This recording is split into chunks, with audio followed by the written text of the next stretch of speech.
ओंकाराय बिन्दुसंयुक्तं नित्यं ध्यायन्ति योगिनो कामदं मोक्षदं चैव ओंकाराय नमो नमः। आप सभी भक्तों को अंतर्राष्ट्रीय योग दिवस की हार्दिक शुभकामना, बधाई।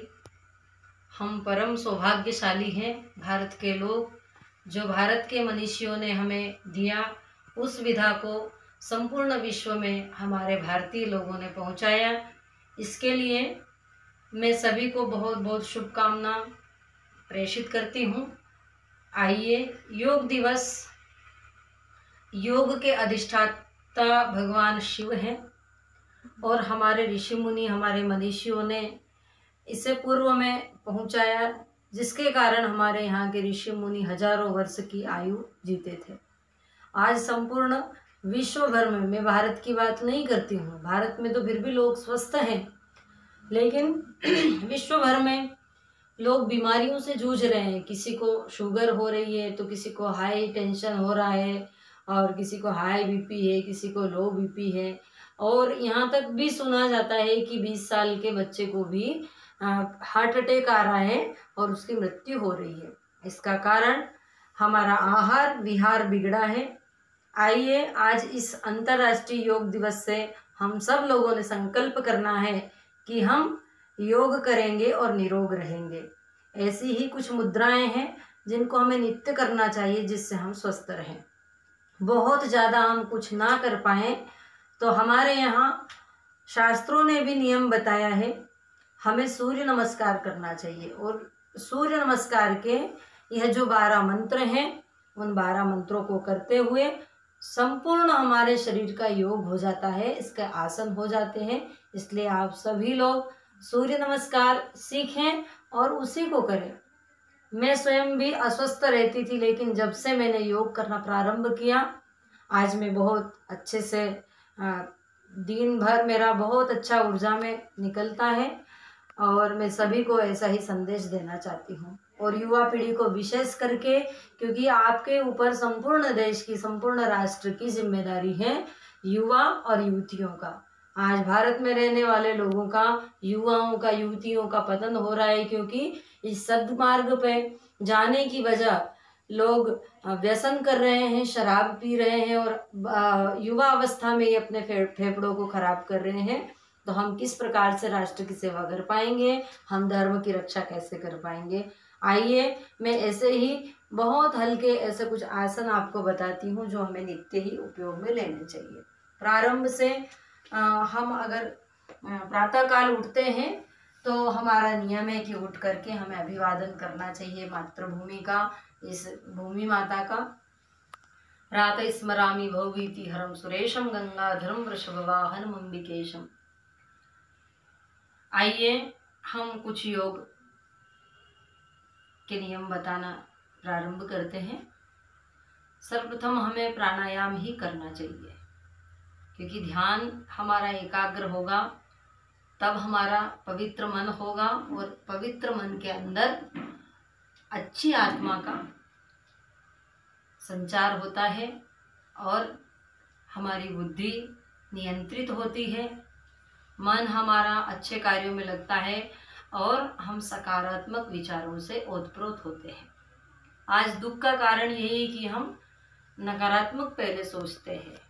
बाकी तो प्रभु ने जो रच रखा वही होता है, हमें बहुत ज़्यादा चिंता नहीं करना चाहिए और टेंशन से दूर रहना चाहिए। प्राणायाम हमें करने चाहिए, क्योंकि हम जब प्राणायाम करते हैं तो हम ऐसा विचार करते हैं कि हमारी नाभि के अंदर, जैसे ही हम श्वास लेते हैं प्राणायाम करते हुए, हमारी नाभि के अंदर भगवान नारायण का वास है और हृदय में ब्रह्मा जी का वास है, और हमारे यह मस्तक में भगवान शिव का निवास है। ऐसा हम विचार करते हुए प्राणायाम करते हैं, ध्यान केंद्रित करते हैं। इसके पश्चात हमें कोई भी मंत्र अगर हम जपते हैं तो प्राणायाम के पश्चात ही मंत्रों का जप हमें करना चाहिए। और छोटे छोटे कुछ मैं नियम आपको बताती हूँ। बहुत वृद्ध लोग हैं, वो नहीं कर सकते हैं, तो धीरे धीरे प्रारंभ करें, क्योंकि हमारे हाथ की हथेलियों के अंदर संपूर्ण शरीर होता है। सारी नसें यहाँ से चलती है हाथ और पैरों के पंजों में और हाथ में। तो हमें प्रातःकाल उठ करके, चाहे वो कैसा भी व्यक्ति हो, चाहे अस्वस्थ व्यक्ति हो, वो भी कर सकता है। ऐसे में हल्के फुल्के आपको कुछ व्यायाम बता रही हूँ। हमें प्रातःकाल उठ करके भगवान का भजन भी होता है और हमारा शरीर भी निरोग रहता है। तो हमें ताली बजाना चाहिए। कितनी देर तक? लगभग हमको 10 से 15 मिनट तक ऐसे ऐसे करके तालियां बजाना चाहिए। और ये भगवान का भजन भी होता है इससे, और भगवान का जप करते हुए हमें तालियां बजानी चाहिए। ताली बजाने से हमारी ये सभी नसें, जो नसें हमारी ब्लॉकेज होती है, वह सारी खुल जाती है, चाहे कोई सी भी नस हो। और ताली बजाने से तो बहुत फायदा है, क्योंकि लोग इधर उधर नौटंकियों में बजाते रहते हैं ना, तो हम लोग कथाओं में भी कहते रहते हैं कि ताली बजाने से, भगवान के सामने, ईश्वर के सामने ताली बजाने से अगले जन्म में ताली बजाने वाला नहीं बनते हैं हम। इसलिए हम भगवान के सामने इस प्रकार से तालियां बजाएं, और ज़ोर ज़ोर से भी बजा सकते हैं। इसके बाद में हम ऐसे ऐसे अपनी मुट्ठियों को ऐसे करें, धीरे धीरे करके हाथों को ऐसे करें, और हमारी मुट्ठियों को, जिससे हमारे हाथ मजबूत होते हैं, नसें हमारी मजबूत होती है। इस प्रकार से हमें करते रहना चाहिए ऐसे करके। इसके बाद में मुट्ठियों को बांध करके हमें ऐसे ऐसे हाथों को घुमाना चाहिए, ऐसे दोनों ओर। इसके पश्चात हमें अपनी कोहनी को भी ऐसे करके कंधे से मिला करके इस प्रकार से घुमाना चाहिए, और बहुत ज़्यादा नहीं घुमाना, नहीं तो हड्डियाँ घिस जाएगी। इसलिए हमको ऐसे थोड़ी थोड़े। फिर इसके पश्चात हमें अपनी गर्दन को इस प्रकार से धीरे धीरे करना चाहिए, जहाँ हमारी नाक की ये जो ठुड्डी है ये दिखे हमको ऐसे, और कंधा एकदम सीधा होना चाहिए इस प्रकार से। आप जितनी बार कर सको रिलैक्स हो करके, जैसे बीच में हम आते हैं तो एकदम रिलैक्स हो, एकदम तनाव नहीं होना चाहिए व्यायाम में कभी भी हमको। और इसके पश्चात अगर हमारी गर्दन में बहुत दर्द होता है तो हमें इस गर्दन को धीरे धीरे करके इस प्रकार से झुकाना चाहिए, कंधे सीधे करके धीरे धीरे धीरे, इसमें जर्क ना आए।